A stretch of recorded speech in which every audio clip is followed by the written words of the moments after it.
إن الحمد لله نحمده ونستعينه ونستغفره ونعوذ بالله من شرور أنفسنا ومن سيئات أعمالنا من يهده الله فلا مضل له ومن يضلل فلا هادي له وأشهد أن لا إله إلا الله وحده لا شريك له وأشهد أن محمدا عبده ورسوله صلى الله عليه وعلى آله وأصحابه والتابعين لهم بإحسان إلى يوم الدين وسلم تسليما كثيرا أما بعد تجيث لافدريمة تكن الله سبحانه وتعالى أتا لافدريم ndihmë dhe falje vetëm prej tij kërkojmë. I kërkojmë mbrojtje Allahut nga keqja veteve tona dhe punëve tona. Atë që udhëzon Allahu nuk ka kusht ta humbë, ndërsa atë që ai e çojnë humbje nuk ka kusht ta udhëzoj. Dëshmoj se nuk ka të adhuruar tjetër më të drejtë përveç Allahut vetëm partak.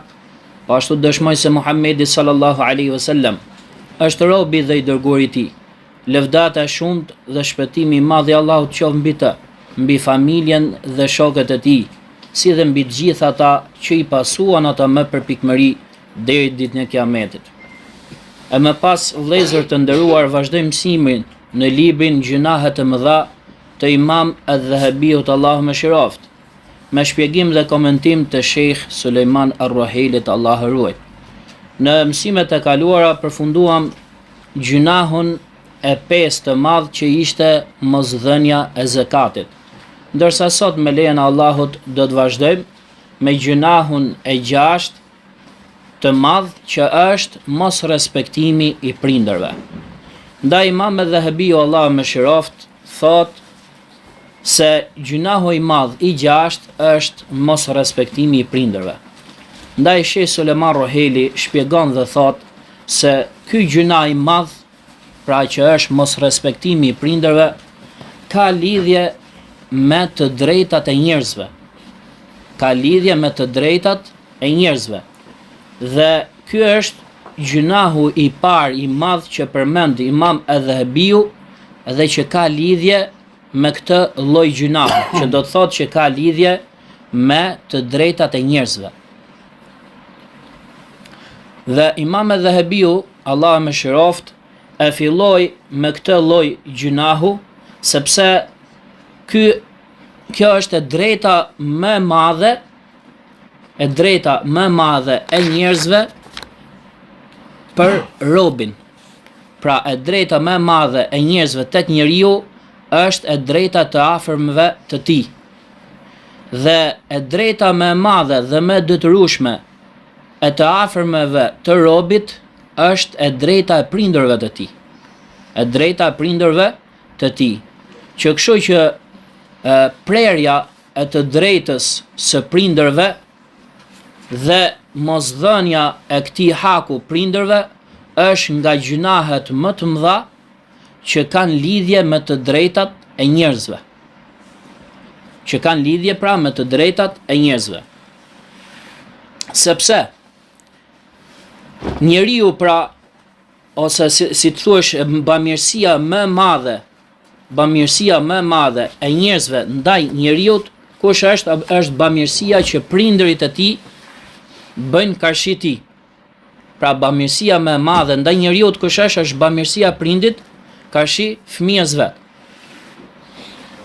Dhe ai që dëshiron që ta njohi, si thush, pozitën e madhe që ka bamirësia e prindërve ndaj fëmijës vet, let meditoj fjalën e Allahut subhanahu wa ta'ala, që do ta përmendim vim, sepse kjo e ndihmon atë që t'i respektoj dhe t'i japi hakun prindërve të tij.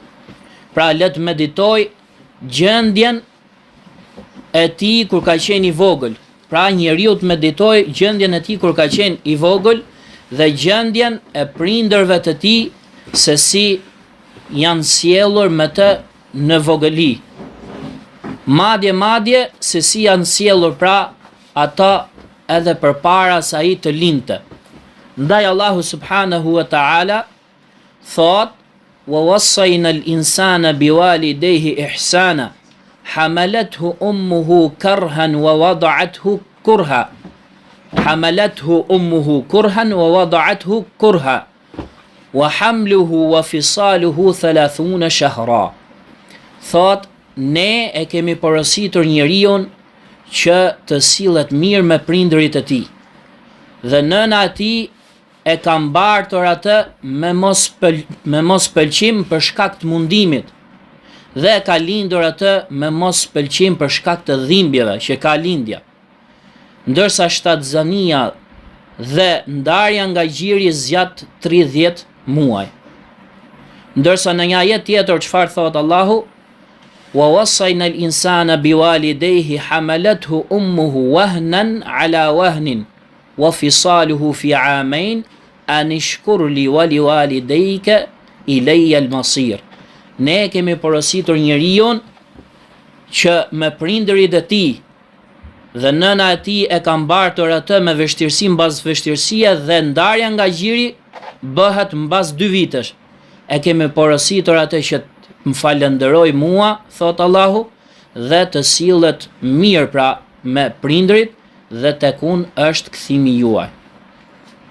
Pra, thot shehu, medito Allahu të ruajt, si Allahu subhanahu wa ta'ala e përmend nënën, pavarësisht se ajo është e dobët, ajo mbart, thot, në barkun e saj të voglin e vet. Dhe kështu, kjo dobësi që ka vet nëna, me këtë shtatzani, me këtë mbartje të voglit të saj i shtohet akoma më tepër dobësia e saj. Që kështu ajo e mban atë me mos pëlqim, që do të thot, këtë shtatzani ajo nuk e pëlqen për shkak të mundimit që ka, dhe për shkak se kjo shtatzani është sebeb që t'i shtohet mundimi, jo se urren apo nuk i pëlqen i vogli i saj. Po ashtu, edhe kur e lind atë, pra e lind duke mos e pëlqyer këtë lindje për shkak të dhimbjeve të mëdha që ka lindja. Dhe se kjo lindje pra i shkakton dhimbje. E megjithatë, thot shehu, nëna sapo e lind voglin e saj, menjëherë thot e përqafon atë dhe tregohet e dashur me fëmijën e saj dhe mbështet në kraharorin e vet dhe nuk e largon prej saj në asnjë moment dhe vazhdon që t'i japi gjinj dhe ta ushqej atë me qumësht. Pra, edhe pse ajo para pak çastesh, para se ta lindte fëmijën e vet, kishte dhimbje të mëdha, të cilat e shtynin dhe bënin atë që ta mos ta pëlqente shtatzanin. Dhe që ta mos ta pëlqente pra këtë sebeb që i shkaktonte dhimbje. Megjithatë thot, ajo menjëherë thot e merr dhe përqafon të voglin e saj dhe i jep qumësht dhe e ushqen atë. Po ashtu edhe babai është ai i cili do më thonë vuan dhe përjeton, si thush siklete, lodhje në kërkim të riskut me qëllim që të siguroj ushqimin për fëmijët e vet. Pra po ashtu është edhe babai, pra heq vuajtje për fëmijët e tij. Prandaj thot shehu, vini re o vëllezër se edhe pse Allahu subhanahu wa ta'ala ka përmendur, kur ka porositur që të silleni mirë me prindërt, ka përmendur arsyen e nënës, pra nëna është ajo që vuan dhe ka dhimbje, ka vështirësi, edhe pse ka përmendur si arsye këtë që të sillesh mirë me prindin, prap ka porositur që të sillesh mirë me të dy prindit. Edhe pse është nëna ajo që përmendet më së shumti që vuan. Pra, këshilla dhe porosia është që të sillesh mirë me të dy prindit, sepse edhe babai është ai që lodhet dhe vuan me qëllim pra që t'i sigurojë fëmijëve të ardhura dhe furnizimin. Pastaj nëna është ajo që e ushqen fëmijën e vet me gjinj për 2 vjet radhazi. Ajo han ushqime të ndryshme me qëllim që të sigurojë qumshtin për të voglin e saj. Dhe dihet se gjithë dhënia nënës i shkakton domethënë lodhje dhe dhimbje të ndryshme.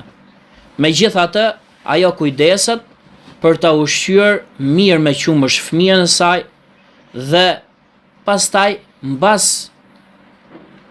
pasi që e ushqen me qumësht, vjen koha e edukimit të kësaj foshnje dhe të këtij dhe fëmijës vet pra.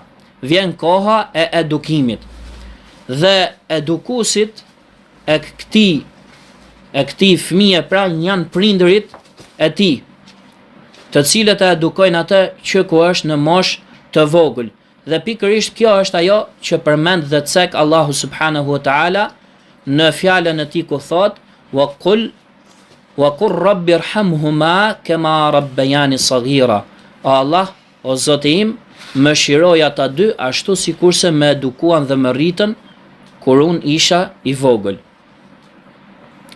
Pra, sido që t'jetë gjendja e prindërve me fëmijën e tyre, atëhere sjellja e mirë ndaj tyre nuk bie kurrë. Pra, nuk bie obligueshmëria e sjelljes mirë ndaj prindërve kurrë, pra sido që t'jetë pra sjellja e prindërve. Allahu subhanahu wa ta'ala thot: "Wa wassayna al-insana biwalidayhi husna wa in jahadaka litushrika bi ma laysa laka bihi ilm fala tuti'huma ilayya marji'ukum fa unabbi'ukum bima kuntum ta'malun."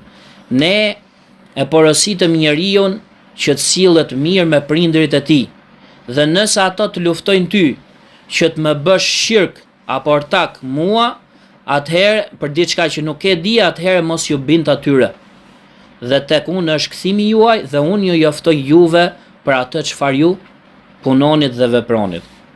Po ashtu Allahu subhanahu wa taala thot: "Wa in jahadaka ala an tushrika bi ma laysa laka bihi ilm fala tuti'huma wa sahibhuma fi dunya ma'rufa." Dhe nëse ata dy të luftojnë ty që të më bësh ortak mua diçka për cilën nuk e dije, atëherë mos ju bind atyre, por së sillu mirë me ta në dunja. Shoqëroj ata me të mira në dunja, pra në jetën e kësaj bote. Pra, thot shehu, këta dy prindër, të cilët e urdhrojnë pra fëmijën e vet me atë vepër, me atë gjë që është vepra më e shumtuar, që është shirku ndaj Allahut subhanahu wa taala. Megjithatë, nuk bie poshtë e drejta që ka prindi ndaj fëmijës vet, e që është që ato duhet sillen mirë me prindit e tyre. Atëherë, si është çështja, thot shehu, me prindërit musliman? Si është çështja me prindërit musliman? Imagjino, pra një baba i cili nuk ja jep hakun fëmijës vet, nuk sillet mirë atë siç duhet dhe as nuk kujdeset që ta kënaq atë siç duhet. Po ashtu edhe nëna me vajzën e vet. Ata dy thot janë më të mirë, prindër më të mirë se sa ai prind që urdhron fëmijën e vet që të bëj shirk Allahut subhanahu wa taala. Dhe janë më të mirë se sa një prind mosbesimtar dhe idhujtar. Pra, duke qenë se e drejta e prindit mosbesimtar dhe idhujtar, i cili përpiqet me të mbajë ty më të mira pavarësisht se sa ai arrin ta plotësoj detyrën që kanë karshiteje, nuk bie poshtë pra e drejta e tij që ti të sillesh mirë me të. Atëherë si është çështja, thot, me prindin musliman? Nuk ka dyshim që respektimi i tij është akoma më parsor dhe ai e meriton akoma më shumëti që ti të sillesh mirë me të. Pra, çfarëdo që të veprojnë prindërit me fëmijën e vet, dhe për çfarëdo që ta urdhrojnë ata, atëherë kjo nuk e lejon, nuk e bën të lejueshme që fëmia të mos i respektoj prindit apo që të sillet keq me ta. Prandaj pejgamberi sallallahu alaihi wasallam ka thënë: "Ati' walidayka wa in akhrajaka min malika wa min kulli shay'in huwa lak." Bindju prindërve të tu, edhe nëse ata të nxjerrin ty nga pasuria jote dhe nga çdo gjë që takon ty apo që është e jotja. Bindju prindërve. Dhe këtë hadith e ka transmetuar At-Tabarani dhe ka konsideruar hadith mirë Sheikh Al-Albani, Allahu i mëshiroft të dy. Po ashtu pejgamberi sallallahu alaihi wasallam në një hadith tjetër thot: "La ta'uqanna walidayka wa in amaraka an takhruja min ahlika wa malik." mos i kundërshto dhe mos u sill keq me prindërit tuaj, edhe nëse ata dy të urdhërojnë ty që të dalësh prej familjes dhe pasurisë tate. Dhe këtë e ka transmetuar Imam Ahmedi dhe ka konsideruar hadith mirë Sheikh Al-Albani, Allahu i mëshiroft. Prandaj që fëmia duhet ta kuptojë të drejtën e prindërit të tij për aq kohë sa ai është prindëri i vet. Duhet ta kuptojë që drejta e tij ka pozitë madhe. Qoftë nëna apo babai i tij. Dhe mos respektimi i prindërve, fjala në arabisht që është përmend është fjala aqqa, që do të thotë prerje, që të presësh diçka.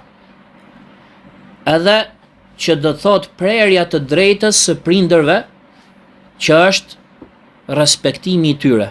Pra ti këtë të drejtë të tyre ta presësh dhe ta shkëpusësh, mos t'ia japësh atyre. Prandaj që mos respektimi i prindërve është që ti pra të mos u japësh të drejtën atyre, ta kpusësh të drejtë dhe mos u japësh atyre dhe të mos sillesh mirë me ta.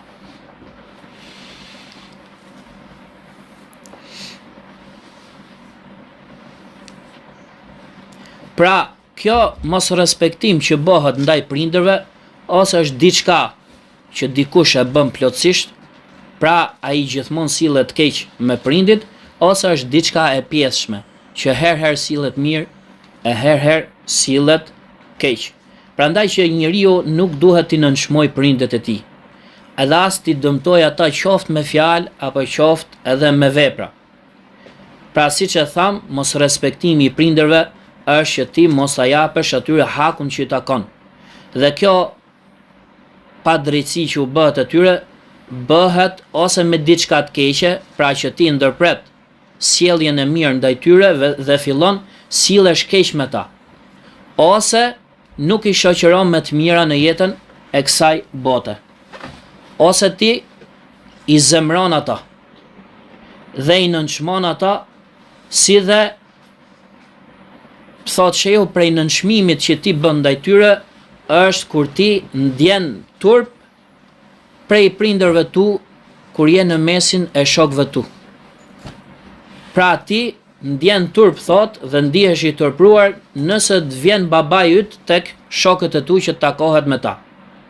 Apo thot që vajza ndjen turp që prindi vet që të shkoj takohet me shoqet e saj. Dhe kjo futet dhe konsiderohet prej mos respektimit prindërve dhe sjellja e keq me ta. Po ashtu, prej sjelljes keq me ta është dhe nënçmimi i tyre dhe çdo gjë pra që i dëmton prindërit, qofshin fjalë, vepra apo edhe shenjë të cilën e bën robi kundrejt tyre, të gjitha këto futen tek mos respektimi dhe sjellja keq ndaj prindërve. Dhe autori Imam Adh-Dhahabiu, Allah më shërof, thot shehu nuk i ka përmendur të gjitha argumentet që kanë ardhur në Kur'an dhe Sunnet që kanë lidhje me respektimin e prindërve, apo edhe të gjitha transmetimet që kanë ardhur nga selefët. Mirë po ka përmendur vetëm një pjesë të tyre, sepse nëse Imami Adh-Dhahabiu pra do t'i kishe përmend të gjitha argumentet, atëherë thot do t'i kishte dalë një libër shumë i madh, sepse argumentet janë të shumta. Ndaj dhe Imam Adh-Dhahabiu pra ka përmendur vetëm një pjesë të tyre. Kështu çfarë thot tjetër Imam Adh-Dhahabiu? Thot, ka thënë Allahu Azza wa Jall: "Wa qada rabbuka alla ta'budu illa iyyahu wa bil walidayni ihsana." إما يبلغن عندك الكبر أحدهما أو كلاهما فلا تقل لهما أف ولا تنهرهما وقل لهما قولا كريما واخفض لهما جناح الذل من الرحمة وقل رب ارحمهما كما ربياني صغيرا. Pra, Zoti yt ka vendosur dhe ka urdhëruar që të mos adhurohet askush tjetër përveç ti, apo që të mos adhuroni askën tjetër përveç ti, dhe me prindërit të silleni mirë. Dhe nëse ndonjëri prej tyre arrin moshën e pleqërisë, apo që të dy bashk, atëherë mos u thuaj atyre uf, pra as fjalën uf dhe as mos i qërto, por se thuaj atyre fjalë të mira, të bukura dhe të buta dhe fisnike. Dhe ulja thot krahun atyre, krahun e për uljes dhe të mëshirës. Dhe thuaj, o Zoti im, mëshiroj ata dy ashtu sikur se më edukuan dhe më rritën mua kur unë isha i vogël. Thot Sheh Suleman Ar-Ruhaili, Allahu rujt, këtu ku Allahu subhanahu wa ta'ala thot wa qada rabbuka, dhe Allahu ka vendosur, do thot ka gjykuar dhe ka bërë të detyrueshme. E ka gjykuar Zoti yt dhe ka bërë të detyrueshme, pra ai i cili të krijoi ty nga asgjëja dhe që të ka rritur me mirësitë e tij. Ka gjykuar që ti të mos adhurosh askën tjetër përveç tij. Dhe kjo është e drejta absolute e Allahut subhanahu wa ta'ala. Pra është një drejtë që i takon vetëm atij. Dhe këtu krijesa nuk ka asnjë lloj pjese tek adhurimi. I gjithë adhurimi i takon Allahut dhe asnjë lloj pjese adhurimi nuk i takon krijesës. Sado pozitë madhe që të ketë krijesa në mesin e njerëzve dhe sado famë që të ketë ai. Krijesa është ai që bën adhurimin, ndërsa i adhuruari është Allahu. Pra krijesa është ai që bën adhurim dhe jo që të adhurohet nga dikush tjetër. Pse? Se adhurimi është drejt që i takon e gjitha vetëm Allahut subhanahu wa ta'ala. Prandaj që kushdo që i dedikon qoftë një pjesë të vogël të adhurimit dikujt tjetër veç Allahut subhanahu wa ta'ala, ai ka bërë shirk të madh Allahut azza wa jall.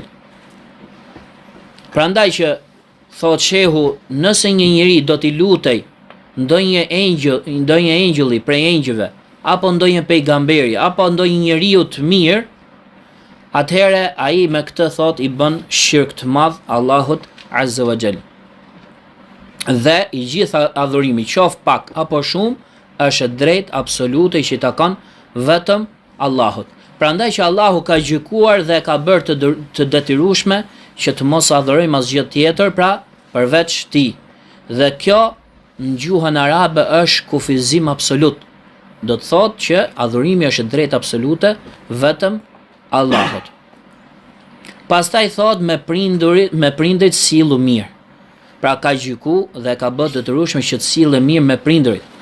Pra Allah subhanahu wa ta'ala e ka radhitur dhe e ka vendosur të drejtën e prindërve me njëherë pas të drejtës së tij, që e drejta e tij është e drejta më e madhe dhe absolute. Pra ka vendosur të drejtën e prindërve me njëherë pas të drejtës së tij. Dhe Allahu i ka bërë prindit sebeb për edukimin e fëmijës. Allahu është Zoti i fëmijës. Ai e ka krijuar atë dhe që e ka krijuar pa nga asgjëja dhe e ka rritur dhe e ka edukuar me mirësitë e tij. Ndërsa prindit i ka bërë sebeb për edukimin e fëmijës. Pra Allahu, siç e tham, e ka vendosur pra të drejtën e tyre me njëherë mbas të drejtës së tij. Dhe kjo tregon që e drejta e prindërve ka pozitë shumë të madhe. Pra Allahu ka gjykuar dhe ka bërë të detyrueshme sjelljen mirë ndaj prindërve. Dhe kjo përfshin të gjitha llojet e mirësisë, të gjitha llojet e sjelljes së mirë, qoftë me fjalë, qoftë me vepra, qoftë fshehurazi, qoftë haptazi. Fshehurazi do të thonë qoftë duke mos e ditur prindërit. Pra duke mos e ditur prindërit, sikurse është që fëmia lutet për ta dhe prindi nuk e din një gjë të tillë.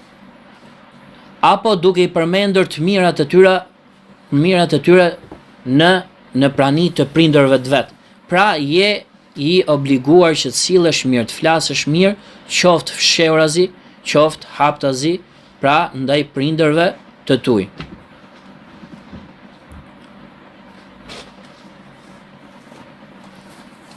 Pra të gjitha llojet e mirësisë kanë hyrë të ky urdhër që ka urdhëruar Allahu subhanahu wa ta'ala. Dhe kjo përfshin gjithashtu që sjellja mirë duhet jetë në të gjitha situatat dhe në të gjitha gjendjet, pra sjellja mirë do të jetë gjithmonë ndaj prindit e njëjtë. Mirë po, kjo sjellje e mirë bëhet akoma më e theksuar kur gjendja e prindërve është në moshë të thyer dhe kur ata janë të dobët. Pra atëherë kur ata kanë më shumti nevojë për ty. Sepse kjo në këtë moshë është dhe ajo që më shumti prindit mund ta shqetësojnë ose mund ta bezdisin fëmijën. Ose sikurse thonë që mund ta acarojnë më shumti fëmijën. Prandaj që në këtë kohë dhe në këtë moshë përforcohet akoma më shumti që njeriu do të sillet mirë me prindit dhe të bëjë durim. Prandaj që për ta përmbushur këtë bamirësi ndaj prindërve që njeriu e ka obligim, njeriu do të heci në bazë të dy parimeve, thotë shehu. E para, që ta vendosi veten e vet në pozitën e prindit. Dhe çfarë dëshiron ai? Dhe si dëshiron ai që të sillen të tjerët me të, duhet sillet ai me prindit e tij. Pra, ashtu sikurse dëshiron ai që të sillen tjerët me të kur të jetë ai prind dhe në moshën e babait apo nënës tij, ashtu duhet sillet dhe ai me prindit e tij. Prandaj pejgamberi sallallahu alaihi wasallam ka thënë: "Men ahabba an yuzahzah 'anil nari wa yadkhul al-jannah falta'tihi maniyatuhu wa huwa yu'minu billahi wal yawmil akhir wal ya'ti ila an-nasi alladhi yuhibbu an yu'ta ilayhi." Kush don që të largohet nga zjarri dhe të futet në xhennet, thot le t'i vi vdekja duke besuar Allahun dhe ditën e fundit. Dhe thot le të sillet me njerëzit ashtu sikurse ai dëshiron që njerëzit sillen me të. Pra të sillet me njerëzit mirë. Dhe këtë hadith e ka transmetuar Imam Muslimi. Pra ky është parimi i parë, që ai ta vendosi pozitën e vet në pozitën e prindit. Ndërsa parimi i dytë është që çdo sjellje e mirë që bëhet midis njerëzve, çdo sjellje e mirë që bëhet midis njerëzve, prindit janë ata që e meritojnë më shumti këtë sjellje të mirë. Pra ajo sjellje e mirë që është midis burrit dhe gruas, apo midis njeriu dhe shokut të tij, apo midis domethënë njeriu dhe fëmijëve të tij, atëherë prindit e meritojnë më shumti që ti të sillesh mirë me ta.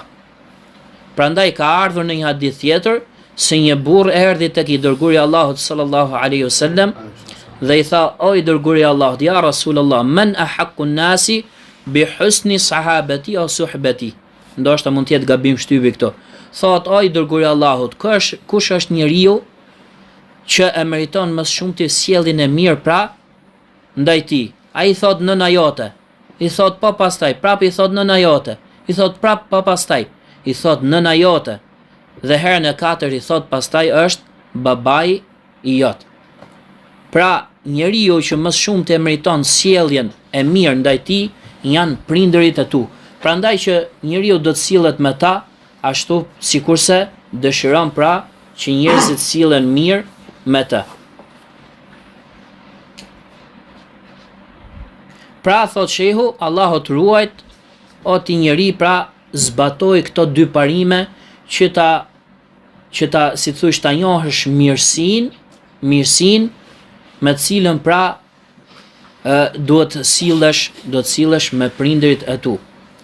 Pastaj çfarë thot ajeti? Thot: "Imma yablughanna 'indaka al-kibaru ahaduhuma aw kilahuma." Nëse ndonjërin prej tyre apo që të dy ata i ka pra mosha e pleqërisë, çfarë ndodh? Pra thot më pas që mos i thuj atyre as uf. Pra nëse ato arrin moshën e pleqërisë dhe moshën ku ata janë të dobët, thot shehu, dhe kanë nevojë, atëherë kjo është mosha pra ku më shumti ato i shtojnë kërkesat dhe njeriu bezdiset edhe mund ndjej një lloj, domethënë një lloj mërzitie ndaj tyre. Atëherë mos i thuj atyre as uf. thot shehu kjo frymë që t'jen nxjerr edhe që del shumë lirshëm nga trupi jot, mos e nxirr thot. Mos e nxirr dhe mos e shpreh përpara prindërve tuaj. Thot i jake, thot bëj shumë kujdes thot që mos ta nxjerrësh thot atë para prindërve të tu. Por çfarë të bësh thot, mbaj atë. Edhe bëj durim.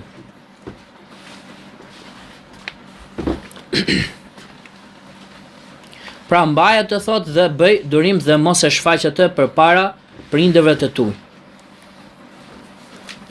Aq më tepër thot, është akoma më parsore që ti mos ta shfaqesh mërzitin dhe atë bezdisjen që ke nga prindit tuaj, mos e shfaq thot përpara tyre. Dhe të mos thuash thot që unë u lodha. Ti thuash atyre që unë u lodha me juve, apo të thuash atyre që derisa ka do vazhdoj unë kështu me juve në këtë gjendje. Apo të thuash fjalë të tilla që a nuk ishte ndonjë fëmijë tjetër që të merresh me ju, apo më gjetët mu. Dhe thot shehu këtu thot që sa e bukur është një fjalë që kanë thonë disa prej dietarëve. Kanë thonë disa prej dietarëve, nëse dy prindërit e tu kërkojnë prej teje diçka më shumë se sa e kërkojnë thot atë nga të tjerët prej fëmijëve tyre, thot, atëherë dije se Allahu ty të ka dashur të mirën. Pra nëse ata kërkojnë më shumë ti nga ti se sa vëllezërit e tu apo fëmijët e tjerë, dije se Allahu ty të ka dashur të mirën. Pra thot shehu, gëzohu sepse Allahu të ka veçuar ty me këtë lloj nderimi, që prindërit e tu ndjehen mirë me ty, ndjehen mirë kur ata kërkojnë prej teje. Prandaj që mos thuj përse kërkohet prej meje dhe nuk kërkohet prej vëllezërve të mi. Apo pse duhet ta çojnë prindin në një vend caktuar dhe jo fëmijë dhe jo vëllezërit e mi. Pra thot shehu, gëzohu dhe lavdëroje Allahun subhanahu wa taala, sepse Allahu ka dashur të mirën tate. Dhe thot, bëj kujdes dhe ruhu thot që ti mos të bezdisësh kurrë nga një gjë e tillë. Thot Allahu subhanahu wa ta'ala, wala tanharhuma, dhe mos i qorto ata. Do me thonë, mos i qorto ata dhe mos u bërtit atyre. Dhe ky qortim që bëhet ndaj prindërve është disa grada. Sepse qortimi ndodh që të bëhet duke i bërtitur apo duke i qortuar thot me zë të lartë, pra duke ngritur zërin ndaj tyre. Pra duke ngritur zërin përtej asaj që është normale. Mirë mund ndodhi që qortimi të bëhet duke ngritur zërin, por se duke shoqëruar këtë ngritje të zërit edhe me shenja që nën kuptojnë, do me thonë qortim të rënd, me shenja, me dur apo me shtrembrim fytyre e tjerë. Ka raste ku qortimi bëhet me ngritje zëri, por se e shoqëron atë edhe duke e heq veten se ti je më i ditur dhe më i mençur se prindërit e tu. Pra ja ngre zërin e tyre dhe hiqesh se je më i ditur apo më i mirë se ata. Madje u thua atyre që un jam më i ditur se juve. Dëgjojeni fjalën time, sepse un kam studiuar apo kam bërë doktoraturën e tjerë. Pra thot shehu, mos e bëj këtë gjë, apo që të thuash unë di më shumë dhe e di më shumë se çfarë është e mirë dhe se çfarë është e keqe. Dhe thot ka raste ku qortimi bëhet edhe duke ngritur zërin edhe duke i qenë i ashpër në të folur. Pra përveç se ngren zërin, tregohesh dhe i ashpër dhe i rënd në fjalët që nxjerr nga goja. Dhe e fundit thot, nga këto qortimi ka raste thot që bëhet përveç ngritjes zërit, ajo shoqërohet edhe me sharje dhe ofendime. Pra kjo është akoma edhe më e rëndë. Dhe që të gjitha këta futen tek qortimi që ka ndaluar Allahu subhanahu wa ta'ala. Dhe siç e tham, që ata janë grad apo shkallë ku çdo njëra prej tyre apo ku njëra prej tyre është më rënd se sa tjetra. Pastaj thot wa qul lahum qawlan karima. Pra, pasi që ndaloj që ti t'i qortosh ata, thot dhe thuaj atyre fjalë fisnike, fjalë bukura, fjalë të mira, thot shehu këtu, pra ti thot përzgjidhi fjalët më të mira, fjalët më të ëmbla dhe më të bukura dhe më të buta thot për prindërit e tu. Dhe ledhatoj ata. Dhe fjalët thot pra më të fisnike përzgjidhi për prindit e tuaj. Pra, të gjitha ato fjalë që ti di që janë fjalët më të mira dhe që përcjellin diçka të mirë te prindërit dhe zemra atyre, përzgjidhi thot dhe thuaja prindit ta.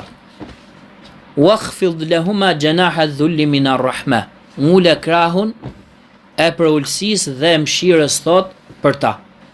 Pra thot që u tregohu modest me ta dhe i përulur, jo nga frika prej tyre, as duke shpresuar thot që të fitosh diçka prej tyre, dhe as nga turpi prej njerëzve, por se thot duke u përulur për ta pra në sheh respekti, dhe asnjëherë thot mos u ndalo nga diçka që e duan ata. Pra gjithmonë përpiqu t'ia plotësosh atë që dëshirojnë prindit, pra aq kohë sa ata kërkojnë diçka që nuk i kalon kufit e Allahut. Pra njeriu nuk duhet t'ia ndaloj prindërve të vet atë që ata kërkojnë, siç e tham për aq kohë që kërkojnë diçka që është brenda normave dhe shariatit. Madje njeriu thot mund tregohet akoma më i mirë, pra në një grad më të lartë me prindit. Çfarë thot?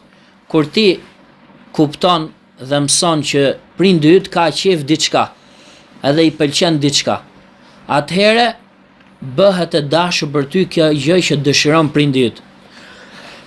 Prandaj thot shehu, për shembull, nëse prindi yt ka dëshirë që mbas namazit të akşamit shkoj të vizitoj dikënd, apo të shkoj të haj diçka, apo ka qef pra të shkoj në një vend caktuar, atëherë thot kjo të bëhet e dashur për ty dhe ti thot ja plotësosh dëshirën e tij. Pra përveç se ja plotëson dëshirën prindit, por se ndjesh edhe kënaqësi kur ti ja plotëson dëshirën prindit dhe ti e dëshiron një gjë të tillë. Pra kjo është akoma thot një grad akoma më e lartë. Pastaj thot wa qur rabbi irhamhuma kama rabbayani saghira, thot dhe në fund të ajetit dhe thuaj o Zoti im, mëshiroj ata dy sikurse më edukuan dhe më rritën mua kur unë isha i vogël. Dhe këtu thot shehu që nga mirësitë më të mëdha që fëmia bën me ndaj prindërve të tij është që të lutet për ta. Qofshin ata kur janë gjallë apo kur janë të vdekur, dhe të thot o Zoti im, mëshiroj ata dy sikurse më edukuan dhe më rritën mua kur unë isha i vogël. Ata dy më mëshiruan mua kur unë isha i vogël dhe nuk shpresonin asgjë prej meje, por se e bën këtë vetëm nga mëshira që kishin për mua. Prandaj që babai është ai që lodhet dhe nxiton për kërkimin e riskut me qëllim pra që të siguroj furnizimin për fëmijët e vet. Madje thot shehu, prindi, babai mund t'i japi përparësi thot fëmijës vet ndaj vetes së tij dhe nuk shpreson asgjë nga fëmia i vet. Pra në atë kohë kur ai është i vogël dhe i dobët, nuk shpreson asgjë nga fëmia i vet, por se e bën këtë pra nga mëshira që ka për të. Dhe këtu thot shehu, në këtë mbyllje të këtij ajeti, ku Allahu subhanahu wa taala na mëson që neve duhet mu lut pra për prindit, thot këtu ka një mësim dobishëm që jepet për prindit thot, dhe që është që prindi duhet kujdeset që t'i edukoj fëmijët e tij kur janë të vegjël, sepse kjo është sebeb që ata të sillen me prindin mirë kur ata janë të mëdhej. Pra, prej shkaqeve që fëmijët sillen mirë me prindit e tyre kur të arrin një moshë madhore, është që prindit kujdeset që t'i edukoj ata siç duhet kur ata janë të vegjël. Për këtë arsye, thon dietarët, sa më shumë të shtohet kujdesi dhe edukimi i prindit ndaj fëmijës kur është ai i vogël, aq më shumë thot shtohet respekti i fëmijës ndaj prindit kur ai rritet, edhe që është në moshë madhore. Përveç se nëse Allahu thot dëshiron diçka tjetër. Pra nëse ndodh e kundërta që prindi edukon fëmijën e tij kur është i vogël, por se ai kur rritet fillon e kundërshton atë, atëherë kjo ndodh thot për arsye se Allahu ka dash diçka tjetër. Pra për një urtësi që vetëm Allahu e di. Mirë po thot shehu, kjo është vetëm thjesht sa i përket bërjes së shkaqeve, që ne duhet bëjmë shkaqe të edukojmë fëmijët siç duhet, pastaj çështja i takon Allahu subhanahu wa ta'ala. Edhe i diçka thot shehu, thot vëre thot sa i madh është theksimi në këtë jetë lidhur me të drejtën e prindërve.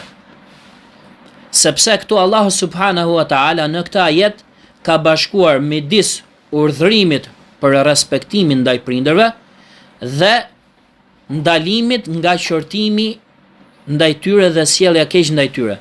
Dhe dietarët çfarë thon? Thot, nëse bashkohen thot në një çështje të vetme thot, urdhërimi dhe ndalesa, atëherë thot kjo është përforcim, tregon për pozitën e madhe që ka kjo çështje. Tregon për pozitën e madhe që ka kjo çështje. Sepse Allahu ka urdhëruar që të sillesh mirë me prindit dhe ka ndaluar që ti të mos mërzitesh me ta dhe të mos sillesh keq me ta. Por se ka urdhëruar pra që ti të sillesh me ta me fjalë buta dhe me fjalë të mira dhe të lutesh për ta. Dhe kjo tregon për pozitën e madhe që ka respektimi i prindërve.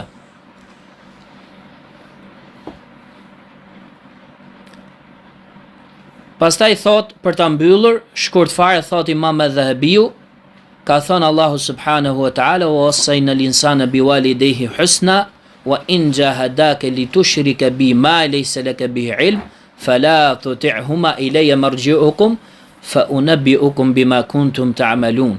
Thot ne e porositëm njeriu që të sillet mirë ndaj prindërve të tij dhe nëse ata të luftojnë ty që të më bësh ortak apo shirk mua për diçka që nuk e di, atëherë mos ju bind atyre, tek unë është kthimi juaj dhe unë ju njoftoj juve për atë që ju punonit. Dhe kjo thot shehu që ka përmendur Allahu subhanahu wa ta'ala është që nëse thot ato të luftojnë ty që të mbësh ortak dhe shirk mua për diçka që nuk e dije, mos ju bind atyre. Pra sillu mirë me ta, edhe nëse ato të luftojnë ty që ti bësh shirk Allahut azza wa jall. Pra jo vetëm që të urdhrojnë thot shehu, por edhe nëse ato të luftojnë, pra bëjnë çmos që ti bësh shirk Allahut, ti prap se prap sillu mirë me ta. Mirë po mos ju bind atyre thot, nëse ata të urdhrojnë që ta kundërshtosh Allahun subhanahu wa ta'ala. Mirë po, në dunja, sillu mirë me ta. Dhe fakti që ata të urdhrojnë ty për gjunahun më të madh që është shirku ndaj Allahut subhanahu wa ta'ala, nuk e hedh poshtë hakun që kanë ata ndaj teje, e që është që ti të sillesh mirë ndaj prindërve tu dhe mos t'u bësh keq atyre.